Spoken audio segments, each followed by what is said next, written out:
আন্দোলনে নিহতদের মূল্যায়ন না করলে ইতিহাস ক্ষমা করবে না তারেক রহমান। বিএনপির ভারপ্রাপ্ত চেয়ারম্যান তারেক রহমান বলেছেন, বৈষম্য বিরোধী ছাত্র জনতার আন্দোলনে নিহতদের যথাযথ মূল্যায়ন করতে না পারলে ইতিহাস কখনো আমাদের ক্ষমা করবে না। শনিবার বিকেলে ঝিনাইদহের পায়রা চত্বরে ছাত্র জনতার আন্দোলন চলাকালে ঢাকায় সাব্বির ও প্রকৌশলী রাকিবুলকে হত্যার প্রতিবাদে আয়োজিত সমাবেশে ভার্চুয়ালি যুক্ত হয়ে প্রধান অতিথির বক্তব্যে তিনি একথা বলেন।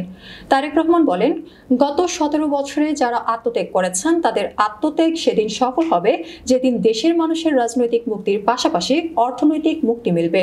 তিনি বলেন, গত 16 বছর ধরে আওয়ামী লীগের নির্যাতনে অতিষ্ঠ ছিল দেশের মানুষ। জনগণের আন্দোলনে বিদায় নিয়েছে স্বৈরাচার। এই কৃতিত্ব দেশের ছাত্র জনতার। তারেক রহমান বলেন, গণতন্ত্র ও অধিকারে বিশ্বাসী সবাই বুঝতে পারেন একমাত্র নির্বাচিত সরকারই বৈদেশিক বিনিয়োগ, আন্তর্জাতিক বিশ্বের আস্থা, রাষ্ট্রের স্থিতিশীলতা ও জনগণের নিরাপত্তা নিশ্চিত করতে পারে। তিনি বলেন, কদিন আগেও মানুষ স্বাধীনভাবে কথা বলতে পারেননি। স্বৈরাচার পালিয়ে যাওয়ার পর সুযোগ এসেছে মানুষের অধিকার প্রতিষ্ঠার। যেসব মানুষ নিজের সব উজাড় করে দেশ স্বৈরাচার মুক্ত করলেন তাদের ত্যাগ সেদিনই সফল হবে যেদিন সবাই রাজনৈতিক ও নিজের অধিকার ফিরে পাবেন। তিনি আরো বলেন, ঝিনাইদহের বহু মানুষ এবং দলীয় কর্মীকে আমরা হারিয়েছি, তবে সারা দেশের মানুষ ঐক্যবদ্ধভাবে গত 5 আগস্ট স্বৈরাচার হাসিনাকে বিদায় করতে পেরেছে। এই কৃতিত্ব দেশের সব মানুষের। নির্বাচিত সরকারের কোনো বিকল্প নেই মন্তব্য করে তারেক রহমান বলেন, আওয়ামী সরকারের পতনের পর অন্তর্বর্তী সরকারের বিকল্প ছিল না। তারেক রহমান বলেন, অন্তর্বর্তী সরকারের ওপর যে দায়িত্ব অর্পণ করা হয়েছে সে দায়িত্ব তারা পালন করছে। তাদের ওপর আমাদের সমর্থন আছে। দেশের মানুষের অর্থনৈতিক মুক্তি ও জনগণের নিরাপত্তা দিতে পারে জনগণের নির্বাচিত সরকার। এই সরকার যাতে তাদের কাজগুলো করতে পারে তাই তাদের সমর্থন দিতে হবে, তাদের সহযোগিতা করতে হবে।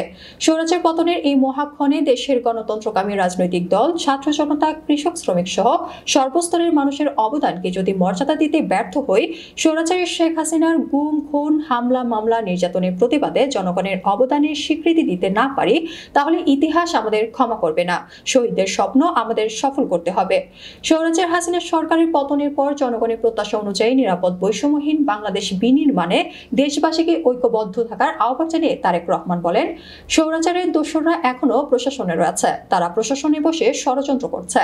তারা প্রশাসনে থাকলে দেশে কাঙ্ক্ষিত সফলতা আসবে না। তিনি বলেছেন, 1971 সালে যুদ্ধ করে আমরা দেশ স্বাধীন করেছি, আর ছাত্র জনতা আগস্টের সংগ্রাম করে স্বৈরাচারের পতন ঘটিয়ে গণতন্ত্র মুক্ত করেছে। তবে স্বৈরাচারের পতন হলেও তাদের রেখে যাওয়া উচ্ছিষ্ট প্রশাসন রয়ে গেছে। তাদের চলমান ষড়যন্ত্রের কাছে মাঝে মাঝে সরকার অসহায় বোধ করছে, তাদের বেড়াজালে আবদ্ধ হয়ে পড়ছে। এই ছোট ছোট ষড়যন্ত্র একসময় বড় হয়ে দেখা দিতে পারে, সেজন্য সরকারকে সজাগ থাকতে হবে। জেলা বিএনপির সভাপতি অ্যাডভোকেট এম এ মজিদের সভাপতিত্বে সমাবেশে বিএনপির স্থানীয় নেতারাও বক্তব্য দেন।